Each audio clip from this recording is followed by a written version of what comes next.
Object ดาบอะผมว่าไร้สาระมากแม่งตลกมากคือควรเป็นโลชานอะมันควรเป็นตัวสุดท้ายที่เป็น Object ใหญ่ที่แบบใครได้แล้วดันมาตั้มเอาเงินไปอัพกำแพงไหมเอาเงินไปสร้างป้อมปืนเวลาศัตรูบุกเอากล่องออกไปผมไม่อยากเรียกว่าการฟาร์มด้วยซ้ำมันคือการวิ่งไปเปิดกล่องเว้ยผมพูดตรงนะว่าผมไม่ได้แฮปปีนะเวลาที่มีเกมเจ๊งเนี่ยทุกคนอันนี้ผมพูดจริงๆนะเว้ย คือผมไม่ได้แบบโอ้โฮแบบมีความสุขเวลาแบบเห็นเกมเจ๊งอะไรเงี้ยไม่ใช่นะเว้ยแต่ด้วยความที่มันมันเล่นแล้วมันเป็นแบบนี้อะสัมผัสแบบนี้มาก็คือเราก็ต้องพูดกันตามความจริงนึกออกเปล่า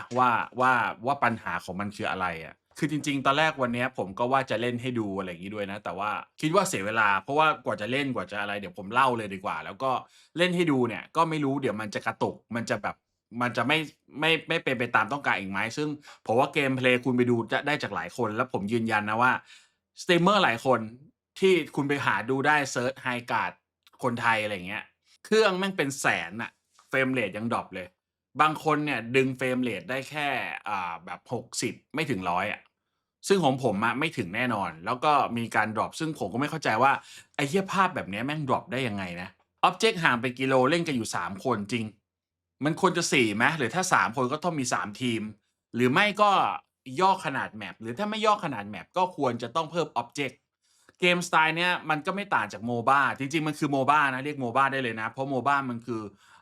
Multiplayer Online Battle Arena ก็คือการสู้กันในพื้นที่ปิดโดยที่เล่นหลายคนและเป็นระบบออนไลน์เราเรียก MOBA ได้หมดนะ จริงๆไม่ต้องแบบ Dota เก็บเวลไม่จำเป็นนะแค่อยู่ในพื้นที่ปิดเป็น Arena เนี่ยเราเรียก MOBA ได้แล้วนะอย่าง Overwatch เราเรียกกัน Hero Shooter อะมันก็ตรงจุดกว่าแต่ว่าถามว่าเรียกว่าเป็น MOBA ได้ไหมมันก็ถือจัดเป็น MOBA Hero Shooter รูปแบบหนึ่งนึกออกเปล่าขอแค่สู้กันในพื้นที่ปิดแล้วมีออนไลน์ Real Time เล่นพร้อมกันหลายคนเนี่ยถือว่าเป็น MOBA หมดอ็อบเจกต์มันต้องเยอะเว้ยไอ้เหี้ยอันนี้เอาจริงๆเลยนะอ็อบเจกต์มีอย่างเดียวก็คือไปแย่งดาบกันไปแย่งดาบกันเสร็จแล้วก็ไปปักศัตรูเพื่อตีแล้วก็วัดกันว่าตีเข้าไม่เข้าถ้าไม่เข้าก็ดวลกันไปกันมาอยู่อย่างเงี้ย Rainbow Six Siege เนี่ยแม่งเกมแม่งเป็น10ปีผมบอกให้ทุกวันนี้ผมยังแว็บไปเล่นกับเพื่อนๆน้องๆกันอยู่เลยแล้วคือมันก็มีการผลัดกันลุกกันลับแต่ความสนุกแม่งยังแบบมัน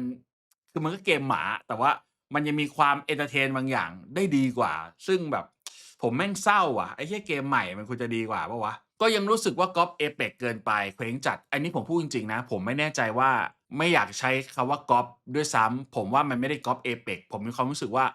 มันยกแอสเซตของ Apex มาเลยเปล่าวะนึกออกเปล่า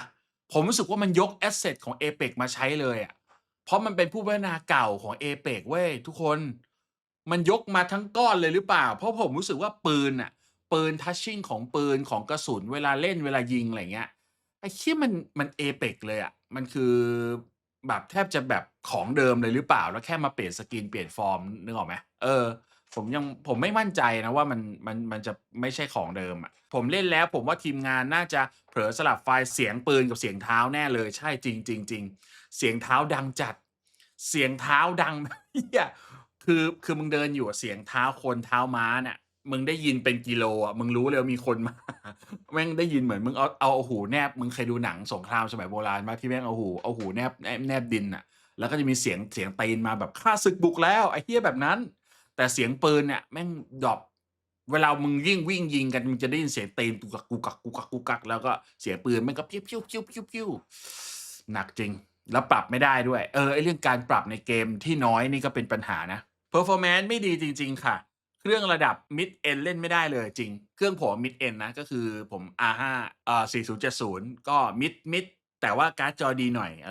ผมเล่นแล้วเฟรมดร็อปโดยเฉพาะฉากสำคัญเช่นแบบตอนกันบ้านตอนบุกบ้านคือเข้าไปในบ้านอะแต่เวลาวิ่งฟาร์มวิ่งคนเดียวอันนี้ไม่ค่อยเป็นอะไรแล้วผมปรับต้องปรับกลางนะบางอย่างต้องปรับ Low ถึงจะรอดซึ่งก็ยังไม่ได้ลองปรับเป็น Full HD นะเล่นเป็น 2K ก็แต่เอาจริงๆมันไม่ควรอะเพราะว่าอย่าง Arc Raider เนี่ยผมปรับเป็น 2K นะเล่นเป็น 2K บางอย่างปรับ Low ไอ้เหี้ยแทบไม่แ lag เลยนะแทบไม่มีเฟรมดร็อปเลยนะยกเว้นจังหวะแบบโอ้โฮศัตรู Arc เยอะจริงๆซึ่งก็น้อยหาได้น้อยนะถ้าปรับต่ำอะไรอย่างเงี้ยก็ค่อนข้างจะเล่นรอดแล้วอันนั้นคือทรัพยากรในฉากมันโหลดเยอะกว่าด้วยนะอันนี้มันเป็นฉากแบบตายตัวนึกออกเปล่าถามว่ามันมีข้อดีไหมคือผมก็ต้องยอมรับตามตรงว่ามันมีนะเว้ยมันไม่ใช่ว่ามันไม่มีข้อดีนะเว้ยมันมีข้อดีอยู่เว้ยเพียงแต่ว่าข ข้อดีนั้นเนี่ยอาจจะมันอยู่ลึกไปหน่อยคือผมใช้คำที่ผมพูดกับน้องๆที่เล่นด้วยกันว่ากว่าเราจะถึงจุดดีหรือจุดสนุกของมันน่ะมันเงื่อนไขมันเยอะเกินไปมันเกิดขึ้นยากเกินไปไอ้ข้อดีของมันอะเข้าใจไหมผมชอบการตั้งค่าการขึ้น Aim Down Sight แบบ Toggle แต่ในเกมมันปรับไม่ได้ครับมีแต่ Hold อย่างเดียวใช่การเล็งใช่ไหมมีคนบ่นเยอะมันเป็นเบสิกของเกมยิงที่มันต้องปรับได้แบบ Toggle กดค้างกดไม่ค้างเกมไม่ต้องเกมดีอะทุกเกมแม่งมีหมดหรือจะเป็นการย่อ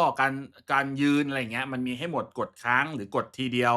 กดเต๊ะเดียวแล้วขึ้นเลยหรือต้องกดค้างเอาไว้อะไรอย่างเงี้ยอย่างผมอะผมถนัดเวลาซูมหรือเล็งผมชอบกดค้างแล้วยิงไปด้วยแต่อย่างบางคนน่ะเขากดทีเดียวแล้วเขาไม่ต้องการให้แบบต้องมือไปกดค้างมันควรปรับได้แล้วก็การปรับอะแม่งไม่ละเอียดเว้ยอันนี้พูดถึงเรื่องเมนู setting ก่อนเลยนะ ที่ผมจะต้องการเลยคือไอ้เรื่องแบบพวก frame gen ไม่ frame gen อะไรอย่างเงี้ยเราไม่รู้ว่ามันเปิดอยู่หรือมันปิดอยู่หรือมันไม่มี Advanced Graphics ให้เซตอะมันก็เลยแบบอันนี้คือฟังข่าวมาด้วยอะนะแล้วก็เลยคิดตามว่าจริงๆแล้วเกมเนี่ยมันไม่พร้อมจะออกเปล่าวะและอีตาเจฟแม่งเสือกดึงไปเปิดในงานเหมือนลากไปขายกลางตลาดอะแล้วเจ้าตัวแม่งเสือกไม่พร้อมอะจริงๆเขาอาจจะไม่พร้อมปล่อยเกมเปล่าวะ หรือจริงๆแบบรอดูไปก่อนแล้วก็อยากอยู่เงียบๆไม่อยากจะเป็นกระแสมากหรืออะไรอย่างเงี้ยผมรู้สึกบางอย่างมันไม่พร้อมขายเลยอะไม่พร้อมจะเริ่มเลยอะนอกจากตัวละครครบแล้วแต่ว่าหลังบ้านเขา microtransaction อะไรเขาพร้อมนะสกินอะไรเหี้ยมีครบหมดเหี้ยแม่งดูพร้อมขายแต่ว่าไม่พร้อมที่จะมาให้เราเล่นแล้วมีประสบการณ์ร่วมที่ดีได้อะผมรู้สึกว่าของบางอย่างมันก็ไม่ได้เกิดจากการสร้างขึ้นมาใหม่อะ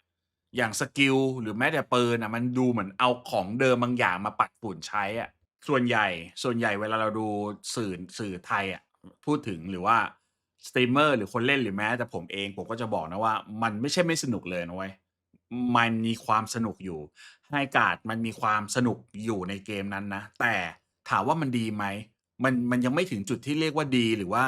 จะไปต่อได้อันนี้สำหรับผมส่วนตัวแล้วกันนะหลังจากนี้ก็จะพูดความคิดเห็นส่วนตัวนะ แล้วทุกคนก็อาจจะงงว่าพี่อ้าวไอ้เหี้ยแล้วมันเรียกว่าสนุกได้ยังไงวะในเมื่อมันก็ดูภาพรวมแม่งไม่ดีเลยไอ้เหี้ยกลายเป็นพลังบวกเชิงลบเฉยเลยแล้วมันจะถือว่าสนุกได้ไงอะผมย้ำอีกทีหนึ่งจริงๆผมพูดเรื่องความสนุกในเกมเนี่ยบ่อยมากแต่ว่าจะแซมๆไปในแต่ละคลิปวิดีโอใครติดตามมาแต่แรกๆเนี่ยจะได้ยินสิ่งนี้แน่นอนจะคุ้นหูแน่นอนก็คือทุกๆเกมที่เป็นเกมที่เสร็จแล้วและออกมาขายอะแม่งต้องสนุกอยู่แล้ว ดังนั้นสำหรับผมถือว่าความสนุกไม่ใช่ข้อดีเอาความสนุกมาเป็นข้อดีของเกมไม่ได้เพราะเกมต้องสนุกอยู่แล้วเหมือนกับคุณกินขนมอะความสนุกก็คือเหมือนความหวานความอร่อยในขนมอะคือขนมมึงต้องหวานต้องอร่อยอยู่แล้วแต่ถามว่ามันดีไหมมันกินต่อได้ไหมมันน่าสนใจกว่าเมนูอื่นไหมมันตกแต่งดีไหมมันพิเศษกว่ายังไงวัตถุดิบมันใช้อะไรอันนั้นค่อยว่ากันเข้าใจไหม แล้วอาจจะมีคนถามอีกพี่แล้วมันมีเหรอวะแล้วมันจะถ้าไม่สนุกมันก็ไม่เรียกเป็นเกมอยู่แล้วอ้าวใช่ถูกต้องถ้ามันไม่สนุกก็คือแปลว่ามันไม่มีคุณสมบัติที่จะเป็นเกมเว้ยมันเป็นเกมไม่ได้เว้ยถ้ามันไม่สนุกมันเป็นเกมไม่ได้ถ้ามันไม่สนุกแปลว่ามันทำไม่เสร็จมันคือกินไม่ได้เลยหรือเปรียบเทียบเหมือนอาหารธรรมดาอาหารทั่วไปที่คุณเดินไปซื้อร้านกับข้าวอะมันอาจจะไม่ได้พิเศษเลิศเลอหรอกนึกถึงกับข้าวที่เรากินประจำที่ซื้อกินนะร้านข้าวแกงร้านตามสั่งหรือร้านในห้างเหี้ยอะไรก็ตาม มันต้องมีความอร่อยอยู่บ้างเพียงแต่ว่าคุณจะเบื่อมันไหมคุณจะชอบมันไหมวันนี้อยากกินวันนี้ไม่อยากกินอันนั้นคืออีกเรื่องหนึ่งแต่รสชาติอะมันต้องอยู่ในระดับที่ก็อร่อยดีพออร่อยใช้ได้อะไรอย่างงี้มันถึงเป็นอาหารที่ขายได้ถ้ามันแดกไม่ได้เลยหมาไม่แดกเลยอันนี้คือไม่ถือว่าเป็นอาหารคือไม่ผ่านเข้าใจเปล่ากลับมาที่เรื่องความสนุกในเกมอะจะใช้คำว่าเกมมันก็ดีนะมันถือว่ามันสนุกไม่ได้สำหรับผมว่าความสนุก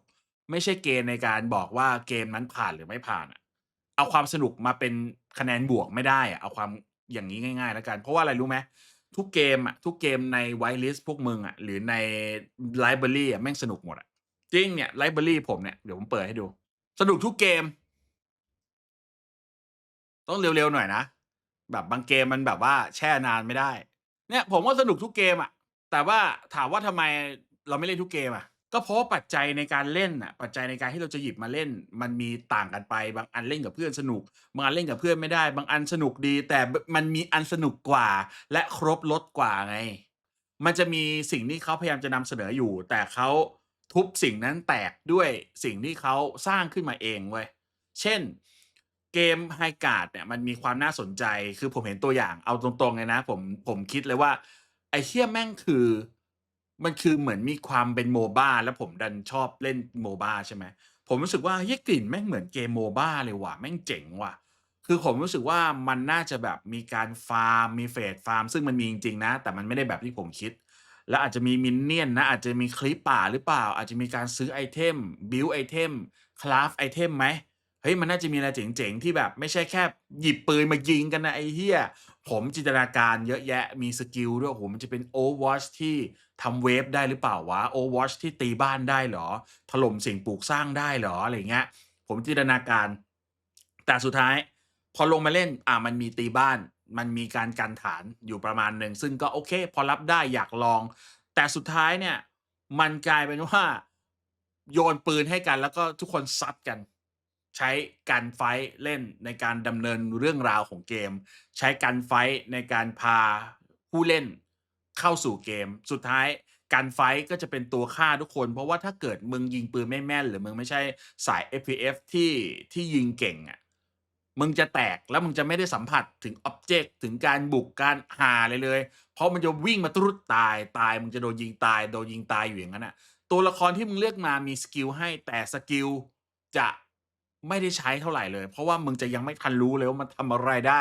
เข้าไฟต์ก็แตกเข้าไฟต์ก็แตกมันจะเป็นอย่างงั้นเว้ย บางเกมมีแต่เดินชมบรรยากาศยังมีคนชอบเลยนะถึงอาจจะไม่มากก็เถอะใช่ถูกต้องครับอาจจะต้องเพิ่มและแก้บางอย่างพวกฟีเชอร์การยิงลดเสียงเท้าอันเหี้ยอันนี้น่าจะเป็นบักที่เขาพลาดนะเรื่องเสียงเท้านะ map ลดให้เล็กลงอีกนิดเพิ่มพวกมอนมาให้ยิงหน่อยตอนผมเล่นผมรู้สึกว่ามันมีอะไรบางอย่างน่าสนใจอยู่ใช่พี่ก็รู้สึกว่ามันต้องมันมีอะไรมันมีของอะแต่มันแค่แบบมันมีอะไรบางอย่างที่มันผิดที่ผิดทางอะสุดท้ายมันจะถูกมองข้ามไปนี่คือเหตุที่ทำไมผู้เล่นมันลดในส่วนหนึ่งนะเล่าอย่างงี้ก่อนว่าถ้าใครที่เพิ่งมาแล้วยังไม่รู้รูปแบบเกมว่ามันเป็นยังไงผมบอกงี้ว่า High-Guard เนี่ยมันก็คือเกมที่เลือกฝั่งแต่ละฝั่งมา3-3เลือกมา3-3เสร็จเนี่ยตัวเกมก็จะโยนให้มึงไปดราฟต์ตัวก็คือเลือกตัวละครแม่งมี4เอ๊ยมี8ตัวแล้วก็มี Defense มี Recon มี Attacker เหี้ยอะไรประมาณเนี้ยซึ่งผมแม่งไม่รู้ประโยชน์ของมันเท่าไรเลยนะเพราะสุดท้ายอะไรรู้เปล่ากลับมาที่เรื่องเดิมคือแม่งก็ควักปืนมาไล่ซัดกันเหมือนเดิมใช้สกิลน้อยมากหรือต่อให้ใช้ก็ดูไม่ได้มีประโยชน์ขนาดนั้นเพราะว่าสุดท้ายปืนดีกว่าอันนี้คำพูดของนักกีฬา e-sport เกมยิงเลยนะนี่คือปัญหานะเพราะว่าเขาเซตสกิลเซตอะไรหลายๆอย่างมาแต่ว่ามันไม่สามารถนำพาให้มันเข้าถึงจุดนั้นได้หลังจากที่โดดลงไปในเกมเนี่ยมันก็จะมีเฟสแรกเรียกว่าเฟสฟาร์มเริ่มต้นมึงก็ไอ้เหี้ย Reinforce บ้านเหมือน Rainbow Six อะ ซึ่งก็ไม่รู้ทำเหี้ยอะไรเพราะว่าไม่ค่อยมีผลเท่าไรมันจะมีระเบิดแปะที่ทะลุเข้าไปได้เลยหรือมีตัวไอ้น้องผู้หญิงที่แม่งทะลุมิติประตูเข้าไปได้เลยหรือมีสกิลบางอย่างที่แม่งอัด Reinforce แตกได้เลยคือกูยังไม่เข้าใจว่า Reinforce ทำไมเพื่ออะไรมันไม่ได้ Reinforce แล้วมันจะบล็อกสักทางหนึ่งไปเลยมันแค่เหมือนให้มึงกดไปอย่างงั้นน่ะหลังจากนั้นเขาก็จะพาให้มึงขี่ม้าออกไปในโลกกว้างซึ่งแม่งโล่งจริงๆและกว้างจริงๆ แล้วให้ไปทำอะไรรู้เปล่าไอ้เหี้ยหากล่องหากล่องหากล่องสีฟ้ากับสีแดงหาทำไมกล่องสีแดงมีอาวุธกล่องสีฟ้ามีเกราะหรือถ้ามึงไม่อยากหามันจะมีผลึกไอ้เหี้ยฟ้าๆมึงก็ไปขุดเหมือน Minecraft มึงฟาร์มผลึกสีฟ้าเสร็จแล้วมึงก็เอาผลึกเนี่ยมันจะเป็นเหมือนสกุลเคอร์เรนซีเงินในเกมอะแล้วมึงก็ไปซื้อจากพ่อค้าได้หรือกด B ซื้อได้เลยมั้งหรือกดปุ่มอะไรไม่รู้อะหรือจะซื้อตอนตายแล้วแต่ซื้อเกราะซื้อเหี้ยอะไรอย่างเงี้ยพอสุดท้ายเสร็จแล้วเฟสแรกของมันจะอยู่แค่สีฟ้าทุกๆเฟสที่อัปเป็นเปลี่ยนไปเรื่อยๆของมันจะเปลี่ยนระดับเป็นสีม่วงสีส้มเหี้ยอะไรก็ว่าไปรวมถึงมี Airdrop ด้วยซึ่ง Airdrop มันจะเป็นของสีแดงนะปืนแดงแรงขึ้นอะไรอย่างเงี้ยทุกๆครั้งที่เวลาเราปะทะกับศัตรูหลังจากเนี้ยถ้าเกิดคุณตายอะไอ้สิ่งที่คุณเก็บมาโดยเฉพาะเกราะแม่งจะถูกลบไปเรื่อยๆความหมายคือเราก็ต้องฟาร์มเกราะ ถูกเปล่าปืนเนี่ยไม่ต้องฟาร์มมากเลือกสักอันที่ถูกใจซึ่งแม่งมีไม่กี่กระบอกหรอกที่ใช้ได้จริงนะแล้วสุดท้ายก็ต้องวิ่งฟาร์มเกราะกันเขาทุกคนจะตุนเกราะไว้เยอะเพราะเผื่อแตกสมมุติว่ามึงมีเกราะสะสมไว้เยอะพอแตกปุ๊บเกราะมันจะลดไปแต่ถ้าเกราะมึงไม่สะสมไว้แตกถึงจุดหนึ่งที่มันติดลบไปเรื่อยๆจากสีฟ้ามันจะกลายเป็นเหมือนมึงไม่มีเกราะอะ เพราะมึงไม่ได้ตุนเกาะไว้นี่คือคร่าวๆนะหลังจากเฟสนี้ไปเนี่ยต่อไปก็จะสิ่งที่เกิดขึ้นก็คือดาบจะเกิดที่มึงเห็นไอ้เหี้ยดาบ Excalibur ใหญ่ๆในเกมอะดาบแม่งจะเกิดมาตรงกลางแมปสักจุดหนึ่งเราจะต้องไปแย่งดาบกับศัตรูใครได้ดาบก็จะเหมือนไปกด E เก็บมาแล้วมึงได้ดาบเสร็จมึงก็ต้องวิ่งกรูไปที่ฐานศัตรูมึงนึกภาพนะทุกคนออกมาจากฝั่งของตัวเองใช่มาถึงจุดฟาร์มเสร็จไปแย่งดาบกันดาบก็อยู่กลางๆอะไอ้เหี้ยแย่งเสร็จก็วิ่งบางคนก็จะอ้อมเพราะว่าเดี๋ยวโดนศัตรูดักถูกเปล่าอ้อมเอาดาบไปที่หน้าบ้านศัตรูเพื่อไปเสียบดาบโชะแล้วก็จะมีไอ้เหี้ยรถหัวสิงโตแม่งเหมือนรถพวกแบบสมัยโบราณที่เขาเอาไว้แบบตีบ้านกันน่ะนี่คืออ็อบเจกต์ไอ้ดาบเหี้ยเนี่ยก็คืออ็อบเจกต์อันเดียวในเกมเว้ย3v3เสร็จพอบ้านแตกใช่ไหมมึงก็ต้องกรูเข้าไปทำอะไรวางระเบิดไปใช้สกิลฟันระเบิดไม่ได้ก็คือต้องเอาระเบิดไปแปะระเบิดไปแปะ ระเบิดแปะเสร็จก็ต้องรอ1นาทีมั้งอีกฝั่งหนึ่งก็จะมาแก้มา defuse มึงก็ต้องไม่ให้มันแก้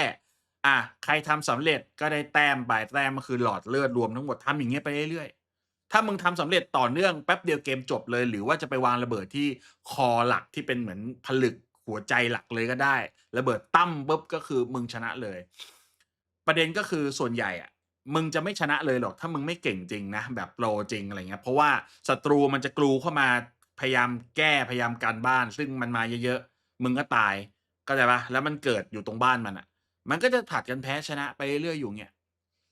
แล้วสมมุติว่ารอบแรกจบไปรอบ2ทำเหมือนเดิมฟังผมให้ดีนะรอบแรกจบปุ๊บไม่ว่าใครจะชนะรอบ2ทำเหมือนเดิม loop เดิมสิ่งที่เปลี่ยนคือมีแค่ของมันอัป level ขึ้นตามหีบหีบจะ reset มึงไปฟาร์มหีบจุดเดิมได้ด้วยหีบไม่ random ไม่เปลี่ยนจุดหีบจะเปลี่ยนจากแค่เหมือนเทียร์ฟ้าเป็นเทียร์ม่วงอาวุธก็เปลี่ยนเทียร์ตามเป็น loop เดิมถ้ามึงเล่นยังไม่จบอีกมีอีกรอบหนึ่งก็ loop เดิม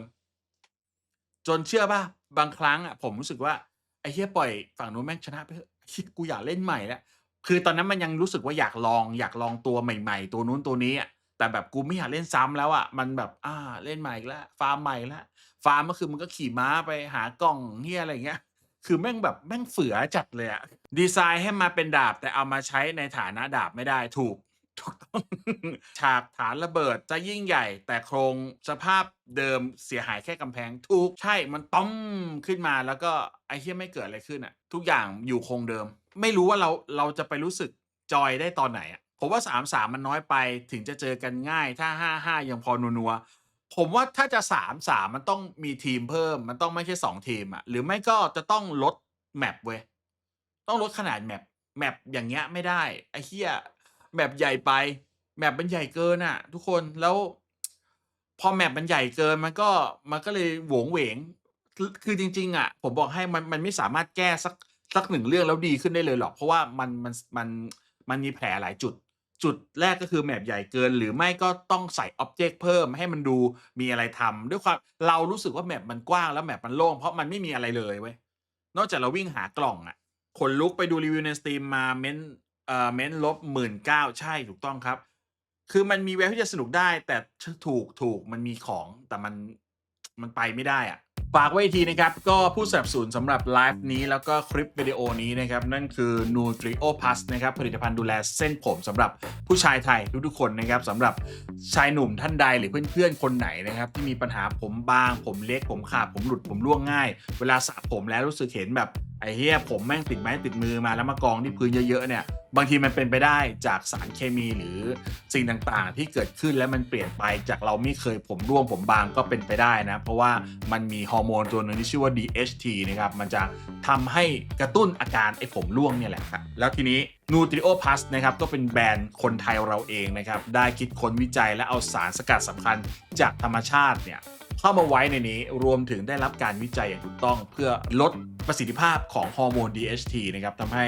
ผมของคุณไม่ขาดหลุดร่วงได้ง่ายนะครับเพราะฉะนั้นใครสนใจเนี่ยสามารถกดที่ลิงก์ด้านล่างเพื่อไปหาข้อมูลกันได้ตัวเด่นตัวดังของเขาเลยคือตัว Volumizing Hair Serum มันทำให้ผมมีวอลลุ่มแล้วก็เป็นทรงและที่สำคัญไม่เหนียวมือด้วยนะใช้ตอนผมหมาดๆก็ได้ใช้ตอนผมแห้งก็ได้ยาสระผมก็ช่วยทำให้ผมสะอาดและข้อเด่นของมันคือกลิ่นหอมมากๆนะครับผมก็ฝากเอาไว้อีกทีด้วยสำหรับ Nutrio Plus นะครับผลิตภัณฑ์ดูแลเส้นผม สำหรับผู้ชายทุกๆคนครับและอีกอย่างหนึ่งขณะที่ผมเล่นไปเนี่ยขณะที่ผมเล่นไปนะทุกคนนะมันมีความรู้สึกหนึ่งก็คือเราเล่นไปเนี่ยเราเจอสมมุติสิ่งที่เกมพยายามจะมอบให้ไม่ว่าจะเป็นปืนเป็นหีบเป็นอ่าม้าที่ขี่เป็นสกิลเป็นอะไรอย่างเงี้ยเรื่องตลกก็คือขณะที่เราเล่นไปเราจะรู้สึกว่าเฮ้ยไอ้เหี้ยอันนี้เหมือนเกมนั้นเลยอันนี้เหมือนสกิลของ Rainbow เลยเฮ้ยการยิงแม่งเหมือนแม่งเหมือน Apex เลยว่ะเล่นๆไปสักพักหนึ่ง เฮ้ยสกิลตัวนี้แม่งเหมือน Free Fire เลยว่ะเหี้ย Ice Wall Ice Wall เหี้ยอะไรอย่างเงี้ย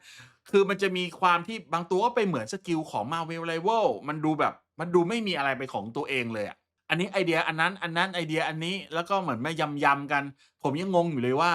อันนี้พูดจากใจเลยนะผมยังงงว่าตัวละครน่ะฮีโร่หรือไอ้ Warden เหี้ยอะไรพวกเนี้ยมันจะใช้ปืนทำหอกอะไรวะคุณเข้าใจเปล่ามันเป็นตัวแบบ Warden ผมจำไม่ได้แล้วแปลว่าอะไรแต่มันฟีลเหมือนแบบ ผู้พิทักษ์มันเป็นเหมือนเทพเหมือนไม่ใช่มนุษย์อะก็จะมีสกิลใช่ไหมเขาใส่สกิลมาให้2สกิลคือสกิลธรรมดากับอันติแต่มึงโยนระบบปืนเข้ามาคือผมว่าไอ้ระบบปืนเนี่ยเป็นตัวทำลายเกมเลยเว้ยเพราะว่าระบบปืนเนี่ยมันทำให้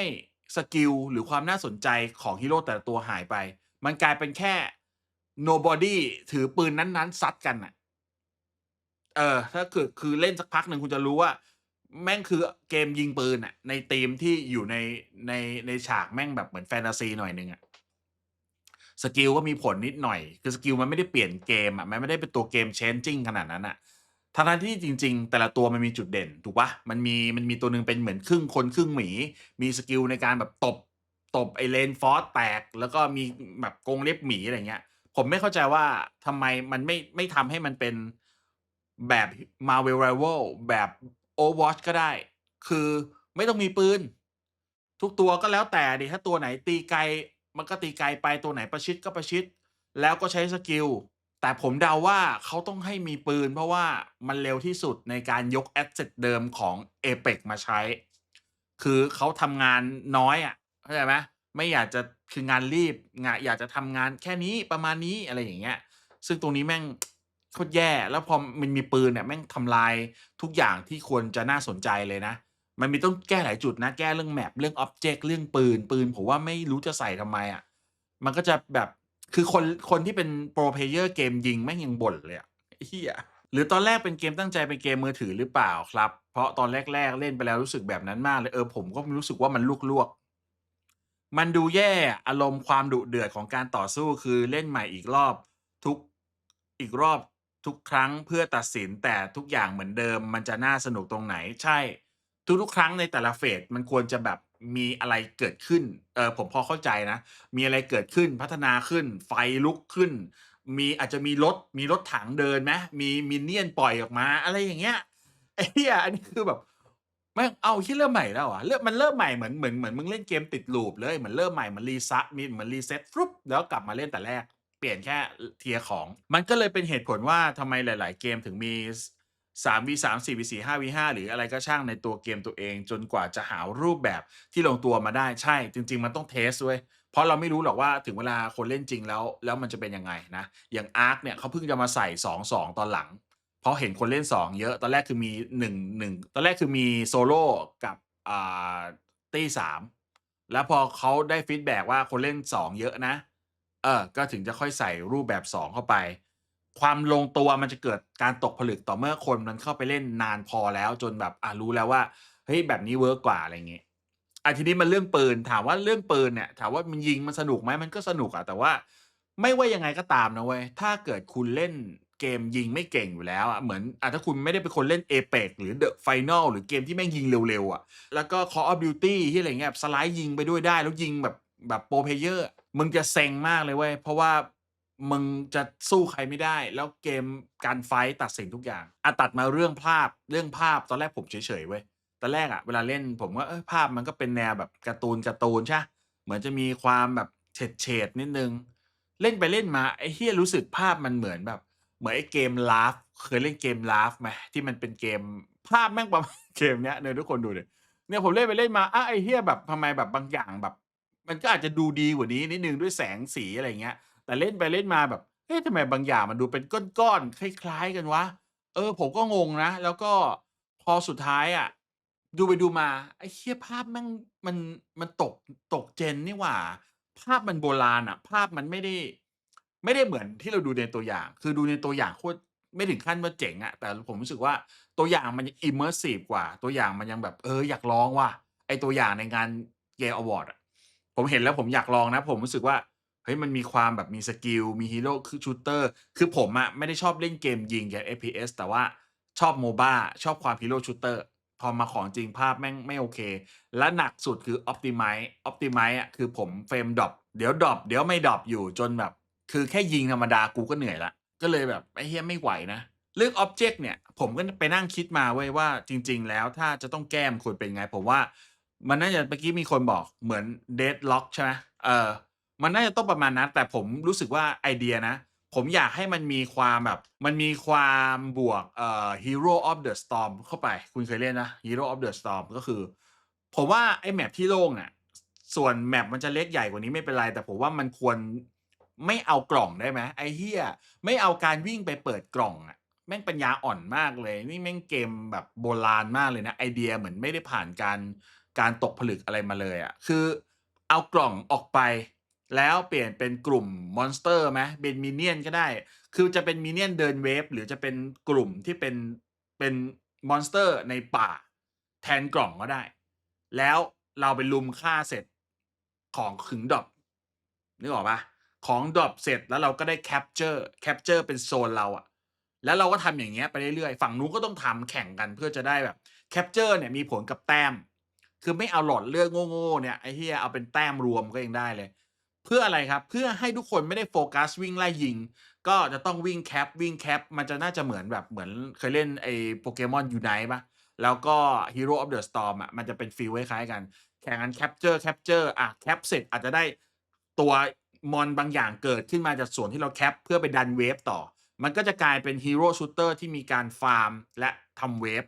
ส่วนเมื่อกี้ผมเห็นแวบๆมีคนบอกมันมีอุปกรณ์ในการที่ขุดแร่ได้อะไรได้ มันก็ควรจะเอาทรัพยากรอะไปbuilder ฐานได้ไปอัปเอาเงินน่ะไม่ได้โฟกัสแต่แค่เราจะต้องเอาเงินไปซื้อเกราะซื้ออะไรใส่ตัวเองเอาเงินไปอัปกำแพงไหมเอาเงินไปสร้างป้อมปืนเวลาศัตรูบุกไอ้เหี้ยมันดูมีอะไรให้เล่นได้เยอะอะแต่คือมันไม่มีเลยเว้ยสิ่งที่ผมพูดมามันคือแค่เราวิ่งออกไป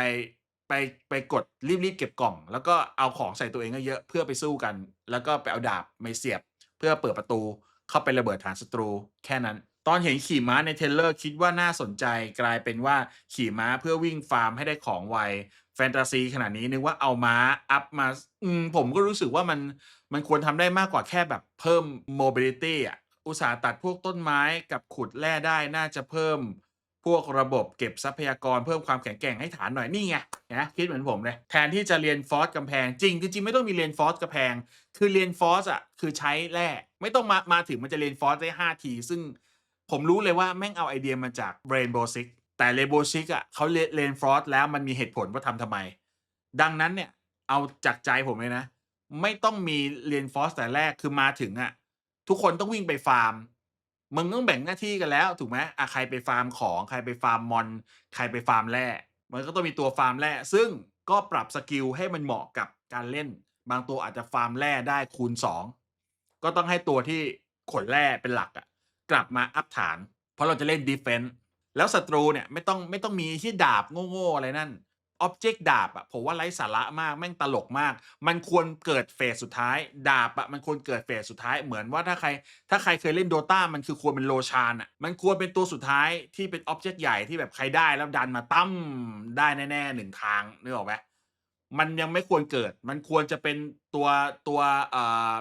minion หรือว่ามอนตามป่าที่เราแคปเจอร์ได้อะมาเป็นเวฟเพื่อไปดันกันเหมือนส่งไคจูไปสู้กันน่ะคือผมไม่อยากเรียกว่าผมไม่อยากเรียกว่าการฟาร์มด้วยซ้ำมันคือการวิ่งไปเปิดกล่องเว้ย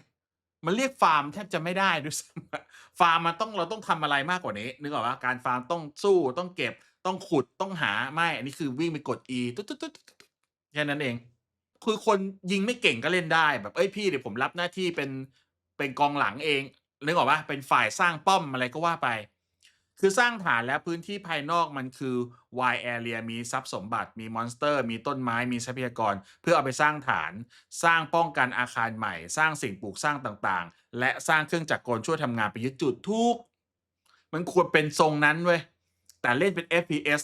ส่วนถามว่าแล้วหน้าที่เราคืออะไรและสำหรับคนที่ต้องการชอบต่อสู้คืออะไรคนที่ชอบต่อสู้ก็คือเป็นคนเป็นเหมือนมึงนึกภาพ MOBA ก็คือเราก็คือฮีโร่ที่วิ่งตามอ็อบเจกต์ในการดันบ้านนั่นแหละเพื่อจะแบบไปปกป้องอ็อบเจกต์เราปกป้องป้อมปืนเราหรือไปขัดขวางหรือไปแย่งชิงทรัพยากรหรือแอบไปแก๊งมันก็ต้องมีตัวแก๊งเช่นเฮ้ยตรงเนี้ยบ่อเนี้ยทรัพยากรเยอะเว้ยเดี๋ยวแม่งต้องมาเก็บเราก็ดักก็ได้เราจะดักหรือเราจะแย่งก็ว่าไปนึกออกเปล่ามันก็จะเหมือน loop เล่นมันจะไม่ต่างจาก The Final ที่แย่งกล่องเงินกันน่ะมันก็จะมีความแบบนั้นซึ่งสามารถใส่อ็อบเจกต์ได้เยอะบางอ็อบเจกต์อาจจะได้ minion ในการดันบ้านบางอ็อบเจกต์ได้แร่ไปอัปเกรดบ้านบางอ็อบเจกต์ได้เงินเพื่อไปซื้ออาวุธหรือบางอ็อบเจกต์อาจจะได้อาวุธพิเศษหรือบางอ็อบเจกต์อาจจะได้บัฟทำให้วิ่งเร็วทำให้ใช้ม้าได้คือม้าอาจจะไม่ต้องใช้แต่แรกแมปมันก็ไม่ต้องกว้างขนาดนี้ไงอะไรก็ว่าไป ใช่ๆแบ่งหน้าที่ไปฟาร์มของขุดแร่ล่ามอนคนเฝ้าฐานสร้างฐานหรือคนไปสเกาต์คนไปล่าฝั่งตรงข้ามใช่คือแม่งง่ายๆแค่นั้นเลยเว้ยหรือมีคนไปปล้นฝั่งตรงข้ามถูกซึ่งหลายคนก็อาจจะเถียงว่าพี่ถ้ามันอย่างงั้นมันดูยากนะ learning curve มันสูงนะอะไรอย่างเงี้ยผมว่า learning curve ไม่เกี่ยวถ้าเกมมันน่าสนใจมึงพร้อมเรียนรู้แต่อย่างเงี้ยเราจะไม่ได้รู้สึกอยากเรียนรู้เพราะเรารู้สึกว่าเชี่ยเรียนรู้ไปก็แบบก็เซ็งอะมันดูแบบไม่ได้มันไม่ได้เอนจอยขนาดอยากจ่ายแบบ20-30ชั่วโมงไปเรียนรู้อะเกมที่มี learning curve อะมึงเรียนรู้อย่างน้อย40ชั่วโมงอยู่แล้วหลังจากนั้นมึงถึงจะได้เอนจอยมันถูกเปล่าแต่ถ้ามันน่าสนใจอะคนแม่งพร้อมเรียนรู้แล้วพอมันต้องมี learning curve ต้องเรียนรู้ครีเอเตอร์จะทำคลิปมาสอนเกมมึงก็จะถูก PR โดยอัตโนมัติไปเรื่อยๆอย่าง Arc Raider ก็ต้องมี learning curve นะคุณต้องเรียนรู้เรื่อง map เรื่อง Arc เรื่องอาวุธเรื่องการยิงเรื่องของเรื่องเฮ้ยเหี้ยอยู่ตรงไหน Blueprint ดร็อปตรงไหนเล่นยังไงสุดท้ายอะแต่คนมันชอบมันไม่ได้เถียงว่า learning curve มีปัญหาเขาก็จะหาสื่อการเรียนรู้สุดท้ายคลิปแม่งออกมาเต็มเลยเหี้ยทีนี้ PR เต็มอินเทอร์เน็ตเกมน่าจะรอดไหมครับผมว่ายากถ้าเป็นแบบนี้นะถ้าเป็นแบบนี้ผมว่ายากไม่รู้อาจจะเดือนหนึ่งอะเดือนหนึ่ง3เดือนถ้าเป็นแบบนี้ไม่แก้นะ วิธีแก้ให้คนแบบไม่งงในเรื่อง learning curve ก็คือมีไกด์ให้ เช่น อย่างที่ผมกล่าวไปเนี่ยสมมุติว่าเป็นระบบนี้เนี่ยใส่ lore ของแต่ละหน้าที่ให้กับคลาสได้เลย ให้กับตัวละคร ตัวละครนี้เลือกมามันขึ้นชื่อบอกอยู่แล้วว่า farming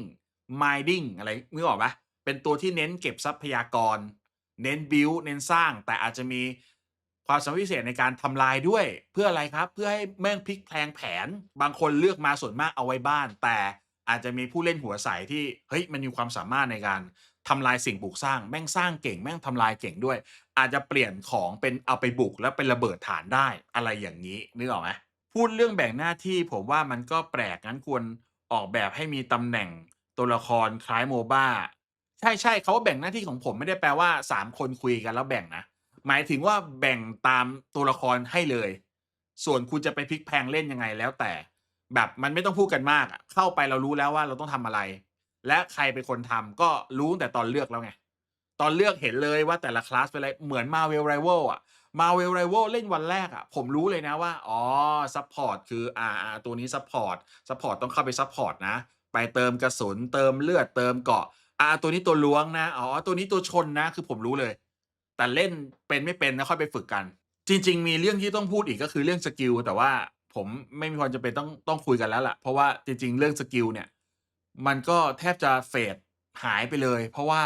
มันไม่ได้ใช้มากสกิลมันก็น่าสนใจอะมันก็มีสกิลแบบหลายอย่างที่ใช้ได้เจ๋งดีมีหายตัวไปเปิดมิติวาร์ปเหาะได้ อะไรราวๆเนี้ยเสกแบบเหมือนเป็น minion ไฟอะไรขึ้นมาอย่างเงี้ยแล้วก็มีตัวหนึ่งเป็นแม่มดผู้หญิงแม่งเสกจุดเกิดได้อะไรอย่างงี้เว้ยแม่งมีนะเว้ย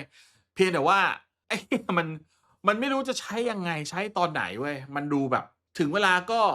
ใช้ไปแล้วก็ต้องไปยิงกันต่อมันก็เลย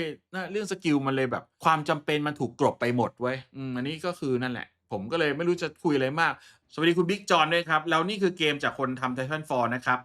แบบโคตรสมเพศล่าสุด ถอดคำบรรยายหน้าร้านคำสตรีมว่าเคยทำApex ออกไปแล้วใช่ถูกต้องอันนี้เดี๋ยวผมให้ดูนะคือตอนแรกเนี่ยมันเขียนอย่างนี้เห็นปะตอนแรกมันเขียนอย่างนี้ from the creator of Apex Legends and Titanfall เห็นปะทันบรรทัดแรกเลย